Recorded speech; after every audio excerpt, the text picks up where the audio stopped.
കേരളത്തിലെ മുഖ്യമന്ത്രിയെ എന്തുകൊണ്ടാണ് കേന്ദ്ര ഏജൻസികൾ അറസ്റ്റ് ചെയ്യാത്തതെന്നാണ് DK ശിവകുമാറും രാഹുൽ ഗാന്ധിയും ഒക്കെ ഇപ്പോൾ ചോദിക്കുന്നത്. എന്തുകൊണ്ടാണ് കേരളത്തിലെ മുഖ്യമന്ത്രിയെ കേന്ദ്ര അന്വേഷണ ഏജൻസികൾ അറസ്റ്റ് ചെയ്യാത്തതെന്ന് കർണാടക ഉപമുഖ്യമന്ത്രി DK ശിവകുമാർ. ഹേമന്ത് സോറനെയും അരവിന്ദ് കെജ്രിവാളിനെയും ഒരു തെളിവുമില്ലാതെയാണ് അറസ്റ്റ് ചെയ്തത്. എന്നാൽ ഇത്രയും അധികം തെളിവുണ്ടായിട്ടും പിണറായി വിജയനെ എന്തുകൊണ്ടാണ് അറസ്റ്റ് ചെയ്യാത്തത്? BJPയും CPMും തമ്മിലുള്ള അന്തർധാര അത്ഭുതപ്പെടുത്തുന്നതാണെന്നും മുട്ടിലിൽ തെരഞ്ഞെടുപ്പ് പ്രചാരണത്തിനിടെ DK ശിവകുമാർ പറഞ്ഞു. കേരളത്തിൽ പെൻഷൻ വിതരണം നടക്കുന്നില്ല, എന്നാൽ കർണാടകയിൽ അർഹതപ്പെട്ട മുഴുവൻ ആളുകൾക്കും പെൻഷൻ വിതരണം ചെയ്യുന്നുണ്ട്. അതിനായി വലിയ തുക കോൺഗ്രസ് സർക്കാർ മാറ്റിവെക്കുന്നുണ്ട്. പറഞ്ഞ വാഗ്ദാനങ്ങളൊന്നും നടപ്പാക്കാതെയാണ് BJP സർക്കാർ തെരഞ്ഞെടുപ്പിനെ നേരിടുന്നത്. ഇന്ത്യയുടെ ചരിത്രം എന്നത് ഇന്ത്യൻ നാഷണൽ കോൺഗ്രസിന്റെ ചരിത്രമാണ്. ഇന്ത്യയുടെ ശക്തി എന്ന് പറയുന്നത് കോൺഗ്രസിന്റെ ശക്തിയാണ്. UPA സർക്കാർ സാധാരണക്കാർക്ക് വേണ്ടിയാണ് നിലകൊണ്ടത്. എന്നാൽ ഇന്ന് ജനം തൊഴിലില്ലായ്മ, വിലക്കയറ്റം എന്നിവ മൂലം ദുരിതം അനുഭവിക്കുകയാണെന്നും ശിവകുമാർ പറഞ്ഞു. കേരളത്തിൽ നിന്ന് 20 കോൺഗ്രസ് MPമാരും തെരഞ്ഞെടുക്കപ്പെടുന്നത് കാണാൻ രാജ്യം മുഴുവൻ ഉറ്റുനോക്കുകയാണ്. കോൺഗ്രസിന് 54 സീറ്റ് കിട്ടിയപ്പോൾ അതിൽ 19ഉം കേരളത്തിൽ നിന്നായിരുന്നു. കർണാടകയിൽ തെരഞ്ഞെടുപ്പിന്റെ സമയത്ത് കോൺഗ്രസ് 5 ഉറപ്പുകൾ നൽകി. ആ 5 ഉറപ്പുകളും നടപ്പാക്കി. അതിനുശേഷം തെലങ്കാനയിൽ 6 ഉറപ്പുകളാണ് നൽകിയത്. ആ ഉറപ്പുകളും നടപ്പാക്കാൻ സാധിച്ചു. കേന്ദ്രത്തിലും കോൺഗ്രസ് അധികാരത്തിൽ വരികയും നൽകിയ ഉറപ്പുകൾ നടപ്പാക്കുകയും ചെയ്യും. രാഹുൽ ഗാന്ധിക്ക് നൽകുന്നത് രാജ്യത്തെ ശക്തിപ്പെടുത്തുന്നതിനുള്ള വോട്ടാണ്. രാഹുൽ ഗാന്ധി നടത്തുന്നത് വലിയ പോരാട്ടമാണ്. നിങ്ങൾ LDFന് വോട്ട് ചെയ്യുന്നത് BJPക്ക് വോട്ട് ചെയ്യുന്നതിന് തുല്യമാണ്. കേരളത്തിലെ സർക്കാർ പൂർണ്ണ പരാജയമാണെന്നും ശിവകുമാർ പറഞ്ഞു. 2 മുഖ്യമന്ത്രിമാർ ജയിലിൽ, പിണറായിയെ മാത്രം കേന്ദ്ര സർക്കാർ ജയിലിൽ അടയ്ക്കാത്തതെന്ത് എന്ന ചോദ്യവുമായി രാഹുൽ ഗാന്ധിയും രംഗത്ത് വന്നിരുന്നു. മുഖ്യമന്ത്രി പിണറായി വിജയനെ കേന്ദ്ര സർക്കാർ ഇതുവരെ ജയിലിലാക്കാത്തത് എന്തുകൊണ്ടാണെന്ന് കോൺഗ്രസ് നേതാവ് രാഹുൽ ഗാന്ധി. രാജ്യത്ത് BJP എതിർക്കുന്ന 2 മുഖ്യമന്ത്രിമാർ ജയിലിലാണ്. പക്ഷേ പിണറായി വിജയന് ഒന്നും സംഭവിക്കുന്നില്ല. ഒരാൾ BJPയെ ആക്രമിച്ചാൽ 24 മണിക്കൂറിനകം തിരിച്ചാക്രമിക്കുന്നതാണ് അവരുടെ ശൈലി.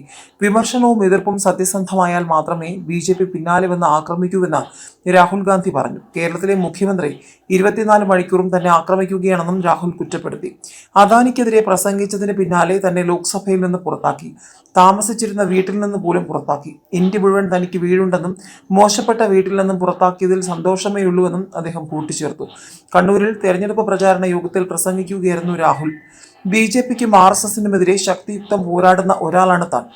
അവർ എന്നെ എന്തൊക്കെ ചെയ്താലും ഓരോ ദിവസവും ഞാൻ ആ പോരാട്ടം തുടരുകയാണ്. ആശയപരമായി എനിക്ക് അവരോട് കടുത്ത ഭിന്നതയുണ്ട്. അതുകൊണ്ട് ഓരോ ദിവസവും ഉറക്കമുണരുമ്പോൾ അവരെ എങ്ങനെ അസ്വസ്ഥപ്പെടുത്താമെന്നാണ് എൻ്റെ ചിന്ത.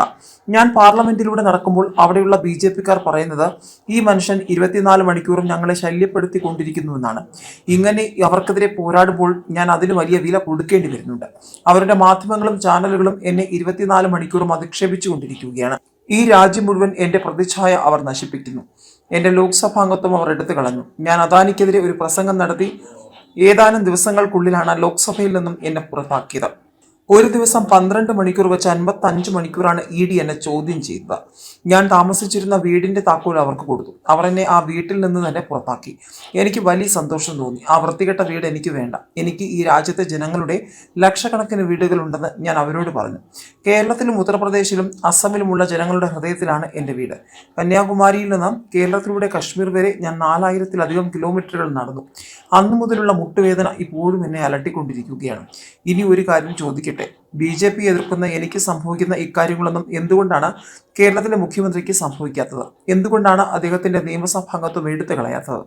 എന്തുകൊണ്ടാണ് അദ്ദേഹത്തിന് ഔദ്യോഗിക വസതി നഷ്ടപ്പെടാത്തത്? എന്തുകൊണ്ടാണ് EDയോ CBIയോ അദ്ദേഹത്തെ ചോദ്യം ചെയ്യാത്തത്? ഈ രാജ്യത്തെ 2 മുഖ്യമന്ത്രിമാർ ജയിലിലാണ്. അവർക്ക് സംഭവിച്ചത് കേരളത്തിലെ മുഖ്യമന്ത്രിക്ക് മാത്രം സംഭവിക്കാത്തത് എന്താണ്? ഞാൻ 24 മണിക്കൂറും BJPയെ വിമർശിക്കുന്നയാളാണ്. അപ്പോഴും കേരളത്തിലെ മുഖ്യമന്ത്രി 24 മണിക്കൂറും എന്നെ വിമർശിക്കുകയാണ്. ഇതെനിക്ക് മനസ്സിലാകുന്നില്ല. BJPക്കെതിരെ ആശയപരമായ പോരാട്ടത്തിലാണെന്നാണ് അദ്ദേഹം അവകാശപ്പെടുന്നത്. BJP ആക്രമിച്ചാൽ അവർ കയ്യിലുള്ളതെല്ലാം വെച്ച് തിരികെ ആക്രമിക്കും. പക്ഷേ കേരളത്തിലെ മുഖ്യമന്ത്രിയുടെ കാര്യത്തിൽ ഇത് സംഭവിക്കുന്നില്ല. ഇവിടെ അഴിമതി ഉൾപ്പെടെയുള്ള പ്രശ്നങ്ങളില്ലേ? ഇതെല്ലാം കേരളത്തിലെ ജനങ്ങൾ കൃത്യമായി ചിന്തിക്കണം. ആരെങ്കിലും BJPയെ സത്യസന്ധമായി ആക്രമിച്ചാൽ അവർ EDയെയും CBIയെയും ഉപയോഗിച്ച് 24 മണിക്കൂറും അവരുടെ പിന്നാലെ ആയിരിക്കുമെന്നും രാഹുൽ പറഞ്ഞു.